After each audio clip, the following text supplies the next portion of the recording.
having done the importance of planning and the need for planning, features of planning and the limitations, now let's come to process of planning. What are the different steps which are to be undertaken under the process of planning? The first and foremost step that we talk about is that of setting objectives. You know, when we define planning, we said it bridges the gap between where you are and where you want to be. So these objectives, they define the final destination where you want to be.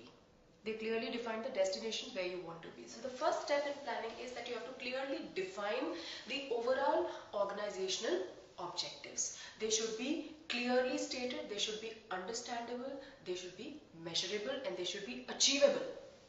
Right? You have to set realistic objectives for the organization. Right? Now, they have to, setting objectives. Why is it the most important step? Because as we said, that planning provides direction. Okay. Now how? Because all the departments in an organization, they are moving in one direction, that is towards the achievement of the organizational goals. Now who's going to define the organizational goals? We lay down the objectives or overall organizational goals under the process of planning. This being the first step of planning. Right? After the objectives have been set up, they are communicated clearly to the members of the organization working at different levels, be it at the top level, middle level and supervisory level. So they are very clear of in which direction do they have to go. Secondly, after you are clear of where you want to be, now second is developing planning premises. Now what are planning premises? They are the anticipated conditions under which the plan is going to work. They are the anticipated conditions under which the plan is going to work.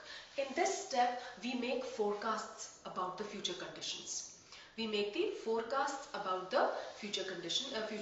We make our own predictions. We make relevant assumptions under which our plan is going to work. So it requires a lot of research.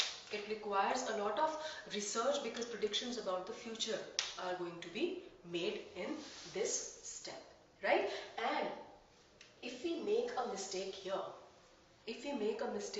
that is about making the assumptions or making the forecasts about the future, all the other steps in the process of planning are going to go waste. Because आप जब initially जो forecast करें वही गलत हो जाएगा, उसके basis पे जो आपने plan of action select किया है, that is going to go all wrong. So this is also a very, very important stage in the process of planning.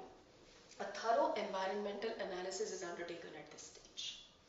Then after you've set the objectives, you have developed your planning premises, you made the forecasts about the future, then you have to identify alternative courses of action. Every plan is going to have more than one course of action. Okay? How are you going to execute that plan?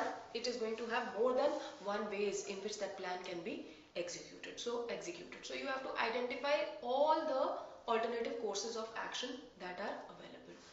Next step is evaluating the various courses of action.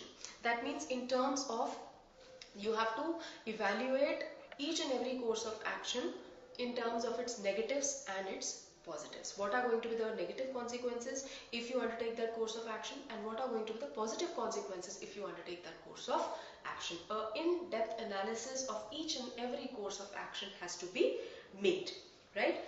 And we should try and generate more and more number of alternatives. The more the better, right? After this, after evaluating, you have to select an alternative. You have to select an alternative